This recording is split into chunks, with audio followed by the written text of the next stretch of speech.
आइए play with mathematics YouTube channel पर आप लोगों का स्वागत है। पिछले वीडियो में हम लोग देखे थे एक्सरसाइज 10.2 का क्वेश्चन नंबर 1 to 10 तक का सॉल्यूशन। आज के लेक्चर में हम देखेंगे क्वेश्चन नंबर 11 to 19, यानी इस एक्सरसाइज को आज के इस लेक्चर में कंप्लीट करेंगे। तो आइए देखते हैं क्वेश्चन नंबर 11 से। क्वेश्चन नंबर 11 है मेरा कि so that the vectors 2i minus 3j plus 4k and minus 4i plus 6j minus 8k are collinear. यानी कि मेरे पास दो वेक्टर दिया गया है और प्रूफ करना है कि दोनों वेक्टर जो है मेरा कोलिनियर वेक्टर है। तो आइए हम समझते हैं। मान के चलिए अगर आपके पास कोई ए वेक्टर दिया हुआ है x1 i कैप y1, ध्यान दीजिए यहाँ पर अगर ए वेक्टर दिया हुआ है x1 i cap y1 j cap और z1 k कैप। अगर कोई दूसरा वेक्टर b है x2 i cap y2 j cap और z2 k कैप। और अगर ये दोनों वेक्टर कोलिनियर होगा तो उसके लिए कंडीशन है कि x1 by x2 इक्वल होना चाहिए y1 by y2 के, और वो भी इक्वल होना चाहिए z1 by z2 के। अगर इस कंडीशन को फॉलो करता है दोनों वेक्टर तो हम कहेंगे कि वेक्टर कोलिनियर है। ध्यान दीजिए, यानी i के कोफिशिएंट में जो रहेगा वो और दूसरे वेक्टर के भी i के कोफिशिएंट में जो रहेगा उस दोनों को डिवाइड करेंगे तो मेरा जो वैल्यू आएगा वो फिर j के कोफिशिएंट वाले फिर k के कोफिशिएंट वाले रेशियो के बराबर होगा। यानी कि इस कंडीशन को फॉलो करेगा तो हम कहेंगे कि वेक्टर कोलिनियर है। तो आइए देखते हैं क्वेश्चन नंबर 11 का सॉल्यूशन। लेट, हम पहले वेक्टर को मान लेते हैं कि लेट ए मेरा वेक्टर है 2i minus 3j plus 4k, ठीक है। दूसरा वेक्टर है उसको हम b मान लेते हैं माइनस का 4i प्लस 6j और माइनस का 8k, ठीक है। अब हम यहाँ पर चेक करते हैं कि i के कोफिशिएंट में क्या है 2 है मेरा, और b वेक्टर में i के कोफिशिएंट में माइनस का 4 जो कि इक्वल होना चाहिए -3, यानी j के कोफिशिएंट इधर भी j के कोफिशिएंट से डिवाइड कर दीजिए और वो भी इक्वल होना चाहिए k का कोफिशिएंट 4, यहाँ k का कोफिशिएंट माइनस का 8। अब ध्यान दीजिए यहाँ से जो इसको हम काटते हैं तो 2 का 2 2 दूना 4, यानी माइनस का 1/2 रहेगा। यहाँ पर देखेंगे यहाँ पर भी माइनस का 1/2 आ रहा है।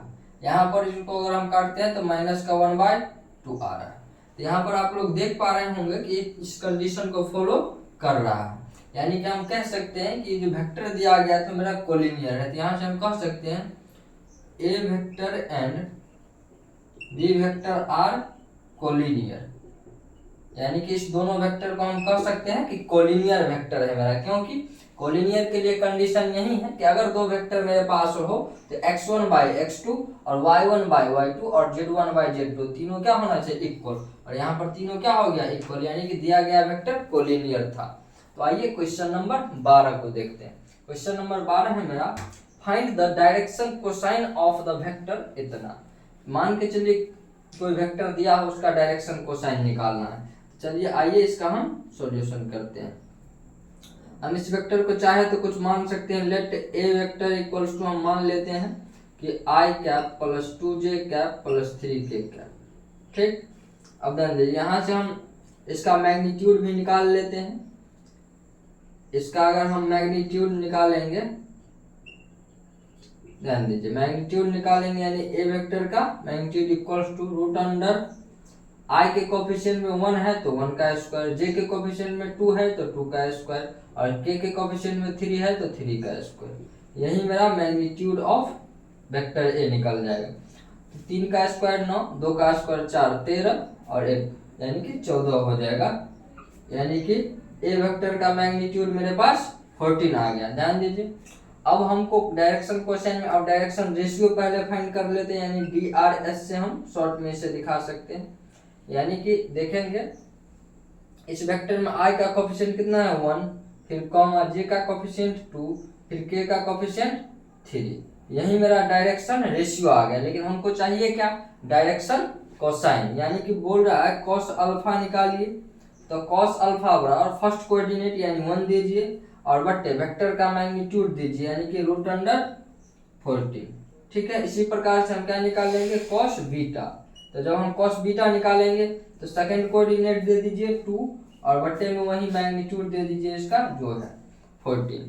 फिर थर्ड कोऑर्डिनेट उसको हम कॉस गामा कहेंगे, तो कॉस गामा जब हम निकालेंगे तो थर्ड कोऑर्डिनेट 3 और बट्टा में मैग्नीट्यूड 14, यानी इसको फाइनली मेरा यही मेरा डायरेक्शन कोसाइन आ गया। इसको हम चाहे तो अरेंज करके इस प्रकार से लिख सकते हैं, ध्यान दीजिए, इसको कहते हैं कि D C S equals to first coordinate यानी कॉस अल्फा का वैल्यू 1/√14, फिर 2/√14, फिर 3/√14। यही फाइनल मेरा आंसर आ गया। इतना पर भी छोड़ सकते हैं, इसको ऐसे भी लिख सकते हैं। उम्मीद है इस वीडियो को इस लेक्चर को आप लोग अच्छे से समझ पा रहे होंगे। इसका स्क्रीनशॉट करिए, फिर देखते हैं नेक्स्ट क्वेश्चन। चलिए आइए देखते हैं, क्वेश्चन नंबर 13 है मेरा, find the direction cosine of the vector joining the points, A points इतना है 1, 2, -3 एंड बी कोई पॉइंट -1, -2 और 1 है, directed from A to B. A to B कहने का मतलब हो गया ए बी वेक्टर, यानी ए से बी की तरफ जा रहे हैं, यानी कि ए मेरा इनिशियल पॉइंट है और बी मेरा फाइनल पॉइंट है। अब ध्यान दीजिए, जब हम इस क्वेश्चन का सॉल्यूशन करते हैं तो हमको निकालना है क्या, डायरेक्शन क्वेश्चन, लेकिन किस वेक्टर का, ए बी वेक्टर का, और मेरे पास ए बी वेक्टर पता नहीं है, तो पहले हम ए बी वेक्टर फाइंड करेंगे। ध्यान दीजिए, सबसे पहले पॉइंट जो दिया हुआ उसको हम लिख देंगे कि ए पॉइंट मेरा क्या है 1, 2, -3। ठीक है, बी कोई पॉइंट है जो कि -1, -2 और 1 है। ठीक, यहाँ से हम इसका पोजीशन वेक्टर ले लेंगे तो मेरा ओ ए वेक्टर कहलाएगा, तो ओ ए वेक्टर इक्वल्स टू हो जाएगा आई कैप प्लस 2j कैप और -3k कैप। इसी प्रकार से इसको हम कह सकते हैं ओ बी वेक्टर, तो O B vector equal to -i cap -2j cap और प्लस का k कैप।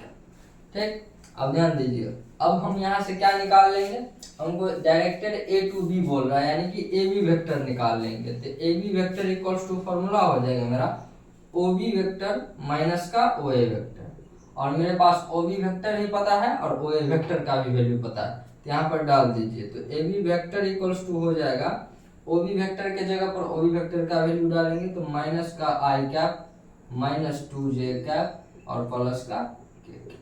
फिर इसमें से घटाना है किसको, ओ ए वेक्टर को, तो ओ ए वेक्टर डाल दीजिए आई कैप +2j कैप और -3k कैप।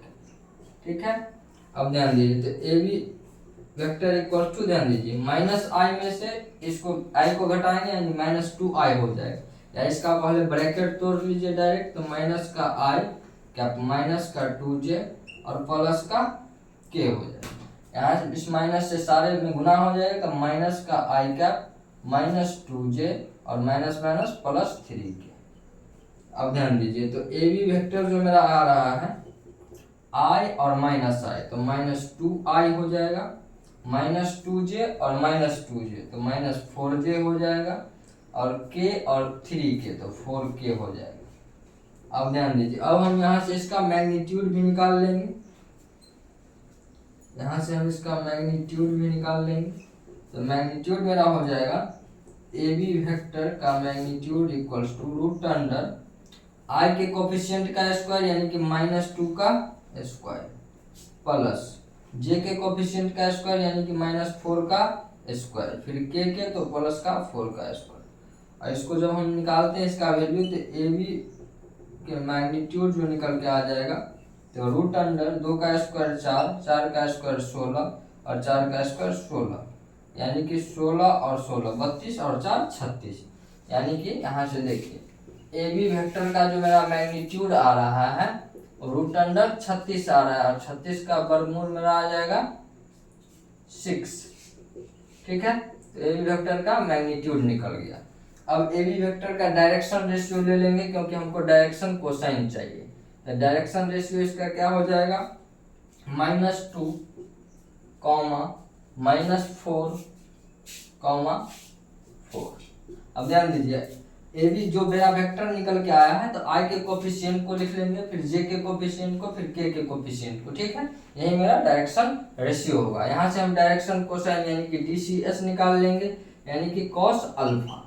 तो cos alpha equal to first coordinate यानी -2 और बाय इसका मैग्नीट्यूड, तो मैग्नीट्यूड मेरा कितना आ गया है 6, और इसको अगर हम काटते हैं तो -1/3 आ जाएगा, ठीक है। इसी प्रकार से कॉस बीटा निकाल लेंगे, तो कॉस बीटा जब निकालेंगे तो सेकंड कोऑर्डिनेट यानी कि -4 और बाय इसका मैग्नीट्यूड यानी कि 6, जब इसको हम काटेंगे तो 2 दूना 4, 2 तिया 6 यानी कि -2/3 मिल जाएगा, ठीक है। इसी प्रकार से जब हम कॉस गामा निकालते हैं तो थर्ड कोऑर्डिनेट यानी 4 और बाय इसका मैग्नीट्यूड तो 6, तो जब हम यहाँ से कैंसिल आउट करेंगे तो 2 दूना 4, 2 तिया 6 यानी 2 और बाई 3 आ जाएगा, ठीक है।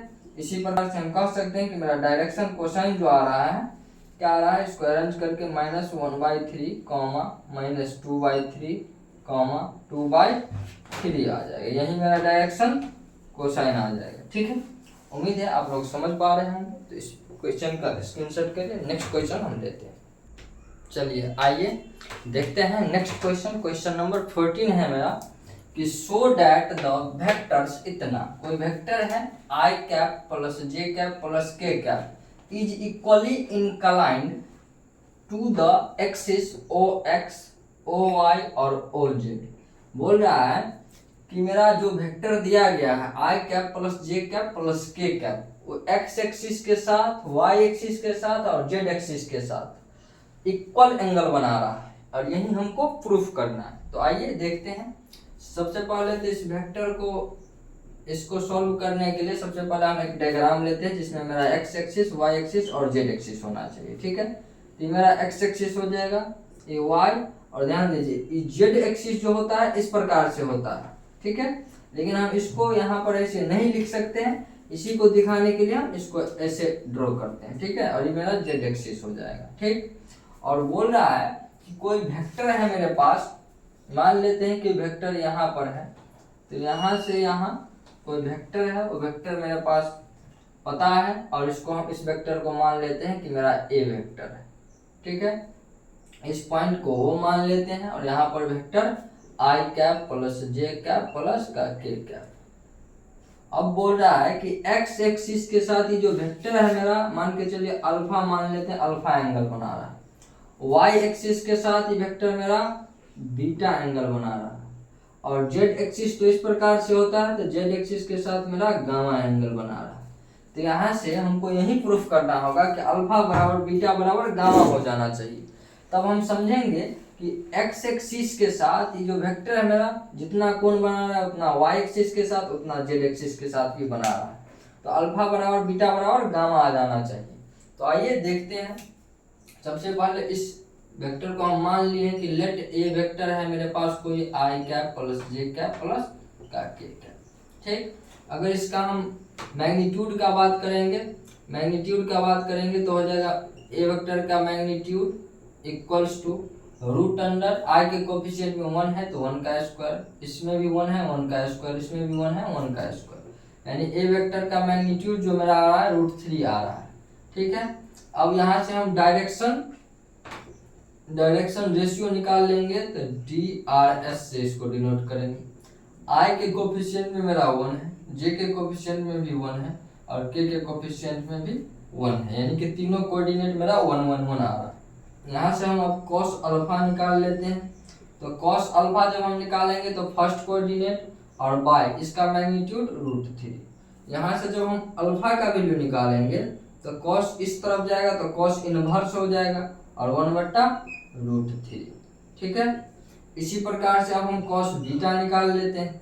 तो जब हम cos बीटा निकालेंगे तो सेकंड कोऑर्डिनेट और बाय इसका मैग्नीट्यूड √3, यानी जब यहाँ से हम बीटा निकालेंगे तो cos इधर जाएगा तो cos इनवर्स 1/√3।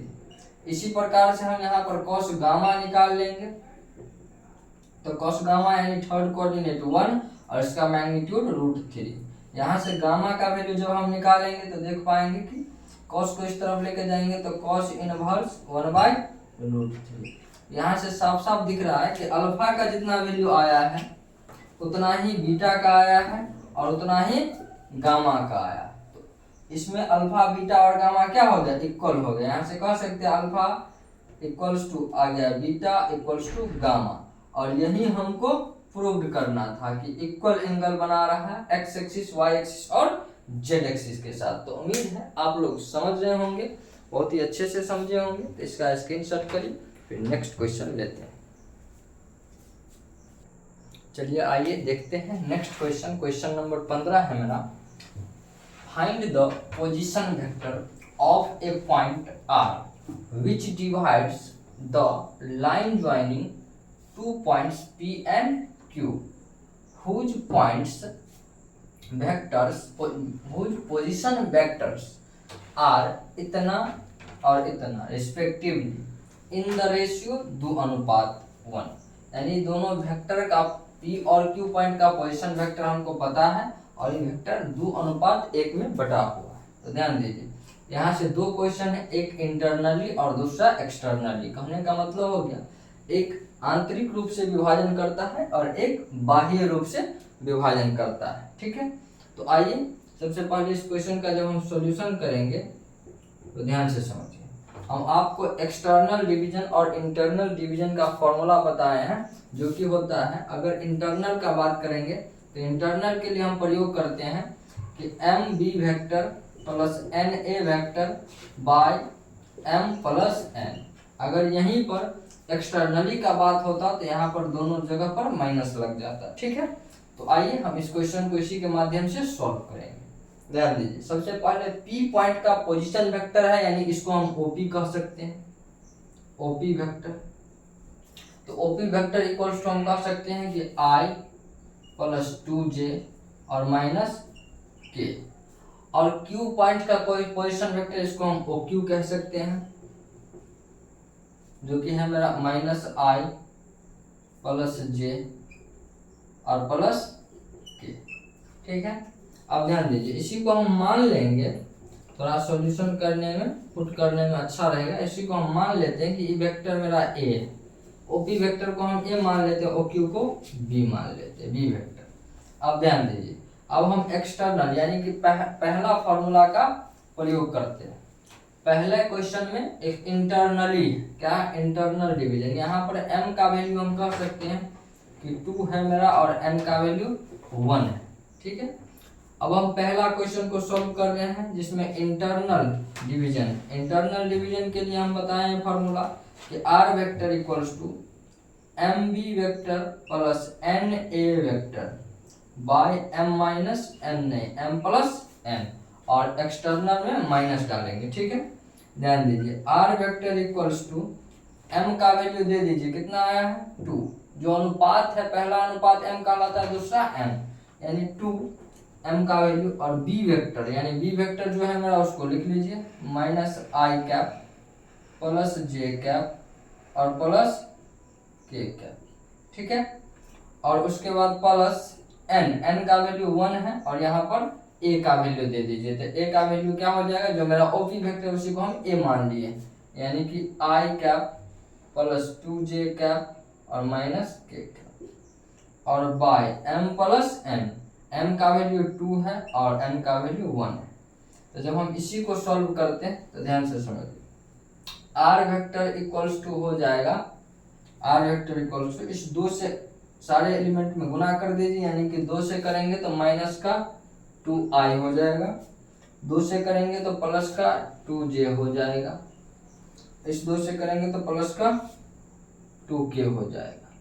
ठीक है, यहाँ 1 से करेंगे तो उतना ही रह जाएगा, प्लस का i cap plus 2j cap और माइनस k कैप, और 2 और 1 को जोड़ेंगे तो 3 हो जाएगा मेरा। ठीक है, नीचे तो r वेक्टर इक्वल्स टू हम कह सकते हैं माइनस 2i और यहाँ पर i, यानी कि क्या बचेगा माइनस 2i और यहाँ पर i, तो हो जाएगा माइनस 2i यानी माइनस i हो जाएगा।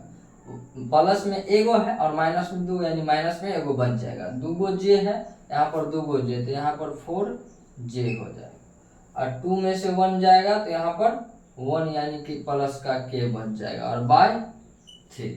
तो यही मेरा इंटरनल डिवीजन आ गया। ठीक है, अब ध्यान दीजिए दूसरा क्वेश्चन इसी में है। दूसरा क्वेश्चन की एक्सटर्नल डिवीजन है। यहाँ पर क्या है, एक्सटर्नल डिवीजन। तो पहले आप इसका स्क्रीनशॉट कर लीजिए, स्पेस नहीं है। फिर हम सेकंड क्वेश्चन को इसी में बनाते हैं, जब हम एक्सटर्नल डिवीजन करवाएंगे तब क्या होगा। तो स्क्रीनशॉट इसका कर लीजिए। तो आइए इसको मिटा देते हैं, ध्यान दीजिए। तो मेरा पहला का आंसर सॉल्यूशन इतना आ गया है। अब इसी में हम सेकंड क्वेश्चन को सॉल्व कर लेंगे। तो सेकंड क्वेश्चन है मेरा, ध्यान दीजिए, सेकंड क्वेश्चन है मेरा एक्सटर्नल डिवीजन करवाना है। तो यहाँ पर R vector equal to formula प्रयोग करेंगे, M B vector minus N A vector और by M minus N, M minus N. इसमें वैल्यू को डाल दीजिए। तो m का वैल्यू 2, b का वैल्यू माइनस आई प्लस जे और प्लस के हो जाएगा। फिर माइनस n का वैल्यू 1 हो जाएगा और a का वैल्यू डाल दीजिए। तो जो मेरा OP है वही मेरा a है। तो i plus 2j minus k और by m minus n, m का वैल्यू 2 है, n का वैल्यू 1 है। तो 2 में से 1 जाएगा, 1 बचेगा। तो ध्यान दीजिए r वेक्टर इक्वल्स टू जो मेरा आ जाएगा 2 से गुना कर लीजिए तो माइनस 2i, यहाँ पर 2 से गुना कर लेंगे तो प्लस 2j, प्लस 2j, इस 2 से कर लेंगे तो प्लस 2k। फिर इस माइनस यहाँ पर 1 से कर लेंगे, माइनस 1 से तो minus i minus 2j, minus 2j और माइनस माइनस प्लस का k हो जाएगा और बाय 2 में से 1 जाएगा तो 1 और 1 से डिवाइड करेंगे तो कोई फर्क नहीं पड़ेगा, यानी इतना ही हो जाएगा। तो r वेक्टर इक्वल टू हम कह सकते हैं 2i में से 1 i जाएगा, यानी कि sorry 2 minus 2i minus i, तो माइनस 3i हो जाएगा। j का जब बात करेंगे तो प्लस में 2 है और माइनस में 2 तो खत्म हो जाएगा। ठीक है, और k का बात करेंगे तो 2 और 1 तो कितना हो जाएगा 3, यानी कि प्लस का 3k। क्या ठीक है, तो यही मेरा एक्सटर्नल डिवीजन का आ गया। और यहाँ पर जो सॉल्यूशन किए थे पहला क्वेश्चन ही मेरा दूसरा क्वेश्चन है जिसमें एक्सटर्नल निकालना था, पहला में इंटरनल। यही मेरा फाइनल वेक्टर निकल गया। तो आइए नेक्स्ट क्वेश्चन लेते हैं, इसका स्क्रीनशॉट कर लीजिए। चलिए आइए देखते हैं। नेक्स्ट क्वेश्चन है मेरा question number 16, find the position vector of the mid point, यानी मिड पॉइंट का position vector of the vector joining the points. P points हमको इतना पता है और क्यू पॉइंट्स इतना पता है। तो ध्यान से समझ, अगर दो वेक्टर दिया रहे, मान के चलिए ए वेक्टर है और बी वेक्टर है, हमको इस दोनों वेक्टर का मिड पॉइंट पूछ दे, तो हम डायरेक्ट फार्मूला का प्रयोग करेंगे कि ए वेक्टर प्लस बी वेक्टर और बाय 2, यही मेरा मिड पॉइंट आ जाएगा। ठीक है, तो ध्यान दीजिए इसी का प्रयोग करेंगे। तो यहाँ पर 2 पॉइंट्स पता है, वेक्टर नहीं है, तो पहले हम पॉइंट से पोजीशन वेक्टर निकाल लेंगे जब हम इसका सॉल्यूशन करेंगे।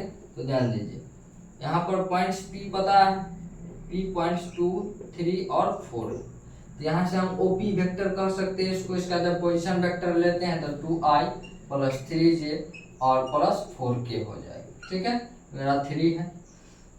इसी प्रकार से जब मेरा Q पॉइंट्स जो पता है 4, 1, -2, यहाँ से कह सकते हो OQ वेक्टर जो मेरा है वो 4i प्लस j और -2k के इक्वल है। ठीक है, अब यहाँ से हमको मिड पॉइंट निकालना है। यहाँ से हमको मिड पॉइंट, ध्यान दीजिए मिड पॉइंट, तो हम कह सकते हैं यहाँ से कि mid points equals to OP vector plus OQ vector, OP vector और OQ वेक्टर बाय 2, यही मेरा सॉल्यूशन हो जाएगा। वैल्यू डाल दीजिए। तो OP वेक्टर और OQ वेक्टर दोनों को जोड़ करके लिखना है। तो OP वेक्टर का वैल्यू रखिए क्या है 2i प्लस 3j और प्लस 4k और प्लस OQ वेक्टर का वैल्यू डाल दीजिए तो 4i प्लस j -2k और बाय 2 हो जाएगा। ठीक, जब यहाँ पर हम इस दोनों को ऐड करेंगे तो 2i और 4i तो हो जाएगा 6i, 3j और 1j यानी कि 4j, फिर 4j और में से 4k में से 2k जाएगा तो प्लस का 2k बचेगा, ठीक है। और बाई 2 यहाँ से आप चाहे तो ऊपर में 2 को कॉमन निकाल लीजिए तो यहाँ से बच जाएगा 3i प्लस 2j और प्लस का k और बाई 2, इस 2 से इस 2 को काट दीजिए यानी कि 3i प्लस 2j और प्लस का k, यही मेरा फाइनल आंसर आ जाएगा, ठीक है। उम्मीद है आप लोग अच्छे से समझ पा रहे होंगे। तो आइए नेक्स्ट क्वेश्चन लेते हैं, इसका स्क्रीनशॉट कर लीजिए। चलिए आइए देखते हैं नेक्स्ट क्वेश्चन। क्वेश्चन नंबर 17 है मेरा, so that the points A B and C with position vector A B C, कोई पॉइंट है जिसका पोजीशन वेक्टर पता है, ए का पोजीशन वेक्टर स्मॉल ए से दिखा दिया, बी का स्मॉल बी से, सी का स्मॉल सी से रिस्पेक्टिवली, यानी क्रमशः तीनों का पोजीशन वेक्टर पता है। Form the vertices of A right angle triangle, समझिए बात बोल रहा है, तो प्रूफ करिए कि जो ए बी सी किसी त्रिभुज का वर्टिसेज है वो एक राइट एंगल ट्रायंगल होगा। तो आइए देखते हैं। जब हम इसका सॉल्यूशन करेंगे तो ध्यान दीजिए, आपको पता है अगर यहाँ पर ए वेक्टर का पोजीशन वेक्टर स्मॉल ए है, इसी ए का पोजीशन वेक्टर को हम ओ ए भी कह सकते हैं। तो ध्यान दीजिए, तो यहाँ पर जो मेरा ए वेक्टर है, ए वेक्टर क्या है 3i माइनस का 4j माइनस का 4k, बी जो मेरा वेक्टर है 2i माइनस j प्लस का k, सी जो मेरा वेक्टर है i माइनस 3j और माइनस 5k। इसी को हम ओ ए वेक्टर कह सकते हैं, इसी को हम ओ बी वेक्टर कह सकते हैं, इसी को हम ओ सी वेक्टर कह सकते हैं। अब ध्यान से समझिए, यहाँ से हम ए बी निकाल लेंगे यानी त्रिभुज का 3 भुजा पता कर लेंगे। तो ध्यान दीजिए, यहाँ से जब हम ए बी निकाल लेते हैं यानी ए बी वेक्टर, तो फॉर्मूला क्या होगा ओ बी वेक्टर माइनस ओ ए वेक्टर। तो ध्यान दीजिए, ओ बी में से ओ ए को घटा लीजिए, तो ओ बी मेरा ए हो गया जो बी है और ओ ए मेरा ए हो गया। अब ध्यान दीजिए, इसमें से इसको घटाना है तो 2 में से 3 जाएगा, माइनस का आई कैप बचेगा, ठीक है। माइनस में आई कैप है, इसको घटाएंगे तो माइनस माइनस प्लस हो जाएगा यानी कि प्लस का 3j कैप हो जाएगा, ठीक है। के में से इसको घटाएंगे तो ध्यान दीजिए प्लस में क्या और घटाना है -4 को, तो माइनस माइनस प्लस यानी कि 5k हो जाएगा, ठीक है। अब यहाँ से हम मेरा ए बी वेक्टर जो है सो पता चल गया कि माइनस आई कैप प्लस 3j कैप और प्लस 5k कैप होगा। अब इसका अगर हम मैग्नीट्यूड निकाल लेंगे तो इसके मैग्नीट्यूड को हम ए बी वेक्टर का मैग्नीट्यूड यहाँ से निकालेंगे तो ध्यान दीजिए रूट अंडर -1 का स्क्वायर 1 हो जाएगा, 3 का स्क्वायर 9 हो जाएगा और 5 का स्क्वायर 25 हो जाएगा। इस प्रकार से हम कह सकते हैं कि ए बी वेक्टर का मैग्नीट्यूड जो है मेरा कितना आ जाएगा 25 1 26 और 4 3 5 35 यानी रूट अंडर 35 आ जाएगा, ठीक है। तो इसी ए बी वेक्टर के मैग्नीट्यूड को हम कह सकते हैं कि A B equals to root under 35, ठीक है। इसको रहने दीजिए। अब यहाँ से हम बी सी निकाल लेंगे, B C vector equals to हम कह सकते हैं कि ओ सी वेक्टर माइनस का ओ ए वेक्टर होगा। तो ध्यान दीजिए, अब ओ सी में से ओ ए को घटा दीजिए तो ओ सी वेक्टर मेरा सी वेक्टर हो गया, तो सी में से किसको घटाना पड़ेगा ए वेक्टर को, यानी ओ सी माइनस यहाँ पर ओ सी माइनस ओ बी वेक्टर हो जाएगा, ठीक है। ओ सी यानी बाद वाला फिर पहले वाला यानी ओ सी में से ओ बी घटाना होगा, तो ओ सी में से ओ बी को घटा दीजिए तो आई में से -2i को घटाएंगे तो क्या हो जाएगा, आई में से 2i को घटाएंगे तो बचेगा माइनस का आई कैप, ठीक है। और माइनस के 3j में से घटाएंगे माइनस के j को तो ये हो जाएगा प्लस का j यानी कि यहाँ पर बचेगा माइनस का 2j। यहाँ पर माइनस के 5k में से प्लस के k को घटाएंगे तो माइनस के 6k हो जाएगा, ठीक है। यहाँ से जब हम बी सी वेक्टर का मैग्नीट्यूड निकाल लेंगे तो ध्यान दीजिए रूट अंडर, ध्यान दीजिए यहाँ से मैग्नीट्यूड निकाल तो 1 का स्क्वायर -1 का स्क्वायर 1 हो जाएगा, -2 का स्क्वायर 4 हो जाएगा और -6 का स्क्वायर 36 हो जाएगा। अब यहाँ से BC वेक्टर का जो मेरा मैग्नीट्यूड है वो 36 4 40 1 41 हो जाएगा। यहाँ से हम कह सकते हैं BC का जो मेरा वैल्यू आ गया √41 आ गया। अब यहाँ से हम AC या CA निकाल लेंगे। तो यहाँ से अगर हम AC वेक्टर निकाल लेते हैं तो ध्यान दीजिए, तो क्या हो जाएगा formula OC vector minus OA vector. अब ध्यान दीजिए, OC में से OA को घटा दिए, OC मेरा यहाँ है, OA मेरा यहाँ, इसमें से इसको घटाएंगे तो I में से 3I को घटाएंगे तो माइनस का 2I का, ठीक है। -3 में से 4 को घटाएं, -4 को घटाएंगे तो प्लस में 4 हो जाएगा, यानी प्लस का J का। इसी प्रकार से अगर माइनस के 5K में से 4K को घटाएं प्लस हो जाएगा, यानी कि माइनस का K हो जाएगा। यहाँ से ध्यान दीजिए, AC वेक्टर जो मेरा निकल के आ गया है -2I प्लस J और -K वेक्टर। यहाँ से जब हम इसका मैग्नीट्यूड निकाल लेते हैं तो ध्यान दीजिए, √(-2 का स्क्वायर 4, 1 का square 1।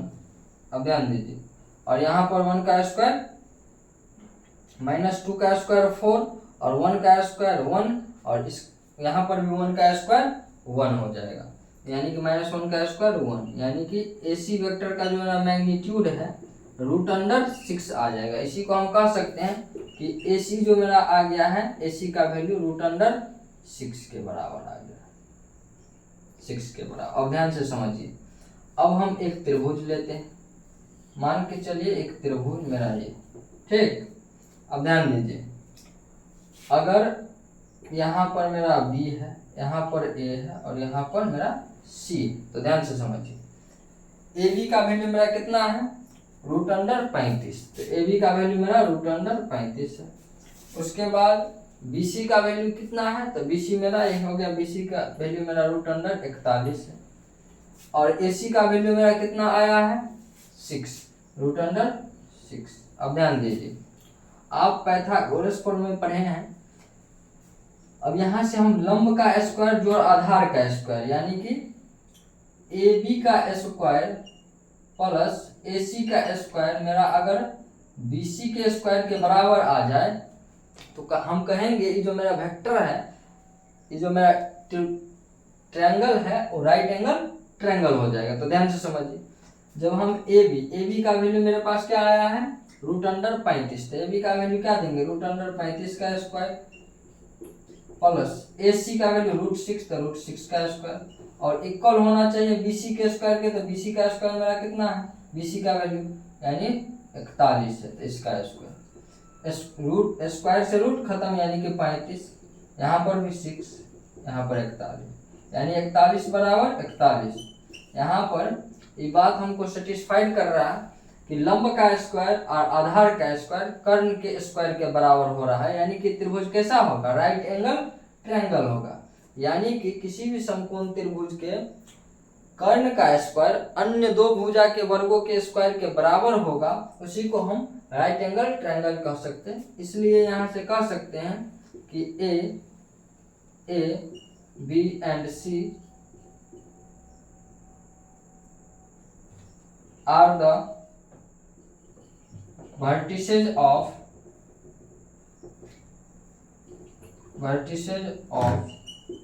right angle triangle। Right angle triangle, ये जो तीनों वर्टिसेज है ABC, ये किसी समकोण त्रिभुज का शीर्ष है।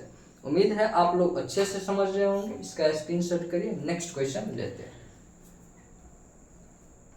तो आइए देखते हैं नेक्स्ट क्वेश्चन। क्वेश्चन नंबर 18 है मेरा कि in triangle ABC which of the following is not true. यहाँ पर जो सही नहीं है उसको चुनना है। ध्यान दीजिए, कोई ट्रायंगल दिया हुआ है और इसमें हमको चुनना है कि इसमें से कौन सा ऑप्शन सही नहीं है। तो पहले हम सही है उसको चुन लेंगे, यानी कि जो गलत है ऑटोमेटिक समझ में आ जाएगा। ध्यान दीजिए, यहाँ से अगर आपको अगर कोई दो वेक्टर दे, मान के चलिए पहला वेक्टर, इसका नाम हम A वेक्टर दे देते हैं, ठीक है, और इसी पर एक दूसरा वेक्टर है जिसका नाम हम B वेक्टर दे देते हैं। अब ध्यान दीजिए, इस दोनों को जोड़ के जो आएगा उसको हम क्या कहेंगे AB वेक्टर। इसी को हम रिजल्टेंट वेक्टर यानी कि R वेक्टर कह सकते हैं, जो कि A vector plus B vector के बराबर आ जाएगा। समझिए बात को। यानी कि पहला वेक्टर और दूसरा वेक्टर, यानी पहला का जो हेड होगा दूसरा का टेल जुड़ा रहेगा। ठीक है, इस दोनों को अगर हम ऐड करते हैं तो ए वेक्टर प्लस बी वेक्टर मेरा यही हो जाएगा। ठीक है, इसी कॉन्सेप्ट के प्रयोग से हम इसका आंसर दे पाएंगे। तो आइए देखते हैं इस क्वेश्चन में। ये जो मेरा फिगर है ए बी, ए से बी तक गया है तो इसका नाम हम ए बी वेक्टर दे सकते हैं। बी से सी तक गया, इसका नाम हम बी सी वेक्टर दे सकते हैं।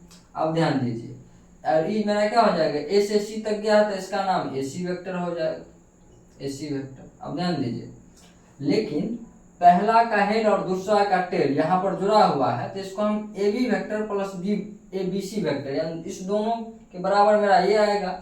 यानी कि ए बी वेक्टर और प्लस बी सी वेक्टर के बराबर आ जाएगा, जिसको हम ए सी कहेंगे। ठीक है, यहाँ से हमको एक बात जानकारी मिल गया कि इस यहाँ पर ई जो वेक्टर है मेरा और दोनों को जोड़ेंगे तो मेरा यही आएगा, और वो तो मेरा ए सी वेक्टर है।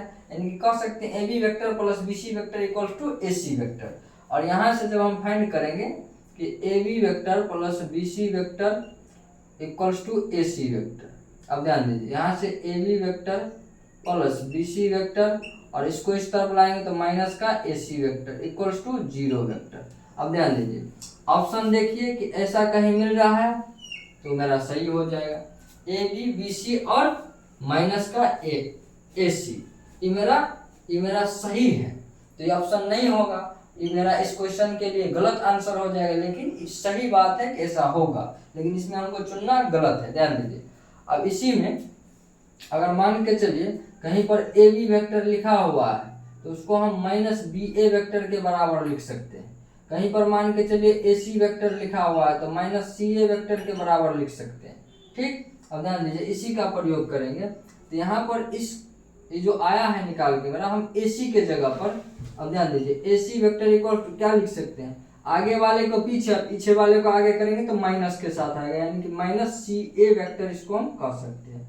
अब इसमें डाल दीजिए तो A B vector plus B C vector और माइनस तो रहेगा, ए सी के जगह पर क्या डाल सकते हैं, माइनस का C A vector equal to 0 vector. यानी कि A B vector plus B C vector और minus minus plus C A vector, जो कि बराबर हो जाएगा 0 वेक्टर के।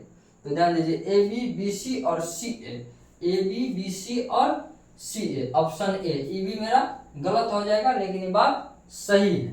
समझ पा रहे हैं। अब नेक्स्ट ध्यान दीजिए, नेक्स्ट इसमें अगर हम बी सी के जगह पर, यहां से हम इतना जानते थे, लिख सकते थे आगे वाले को पीछे, अगर बी सी के जगह पर ध्यान दीजिए, बी सी इक्वल्स टू हम क्या लिख सकते हैं, माइनस सी बी वेक्टर।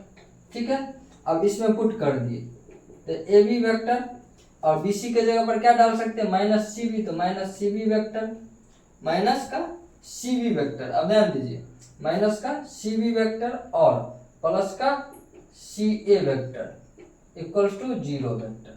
अब ढूंढिए, यानी A B minus C B plus C A, यानी कि ध्यान दीजिए ऑप्शन डी में है, यानी इस तीनों को सेटिस्फाइड कर रहा है, यानी तीनों क्या हो गया, इस क्वेश्चन के लिए सही आंसर आ गया। तो इस प्रकार से ये भी गलत हो गया इस क्वेश्चन के लिए, यानी कि ऑप्शन सी ही इसका सही हो जाएगा, क्योंकि ए बी और डी को सेटिस्फाइड कर रहा है ट्रायंगल, यानी कि तीनों आंसर सही है। लेकिन हमको क्या चाहिए, जो नॉट ट्रू, जो कि गलत है वो चुनना था, यानी कि ए बी और डी मेरा इस क्वेश्चन के लिए राइट आंसर होगा, लेकिन इसमें चुनना था रॉन्ग, तो रॉन्ग मेरा सी हो जाएगा। इसका स्क्रीनशॉट करिए, स्पेस कम है। फिर लास्ट क्वेश्चन को बताते हैं, क्वेश्चन नंबर 19, इसका स्क्रीनशॉट कर लीजिए, फिर मिटा देते हैं। चलिए कर लिए होंगे, इसको हम मिटा देते हैं, फिर इस क्वेश्चन को समझ लेते हैं। चलिए ध्यान दीजिए,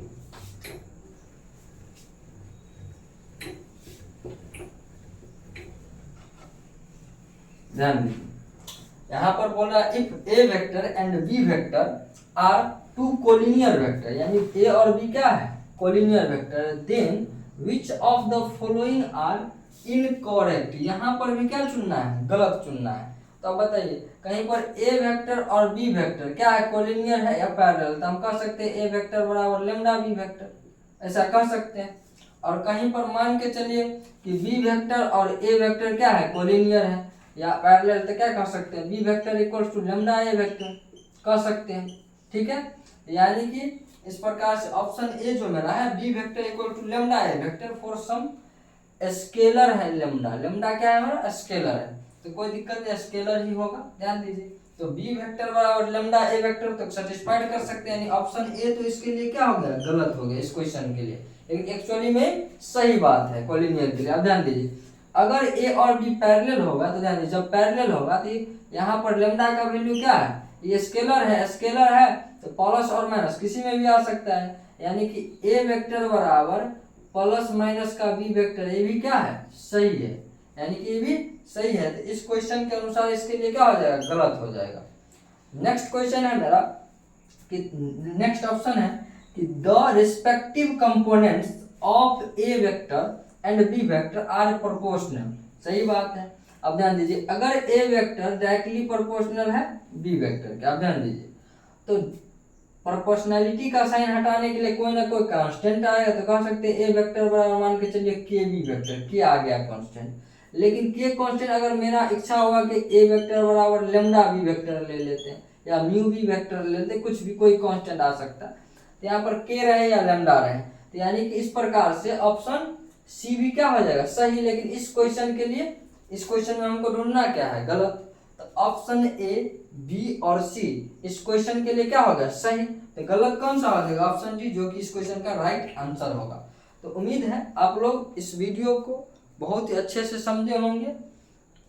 इसी प्रकार से play with mathematics YouTube channel से जुड़े रहिए, आपको चैप्टर वाइज सॉल्यूशन मिलता रहेगा, और मजा करिए, मैथ के साथ खेलिए, 2025 के बोर्ड एग्जाम में अपना साम्राज्य स्थापित करिए। तो चलिए मिलते हैं नेक्स्ट वीडियो में, तब तक के लिए धन्यवाद।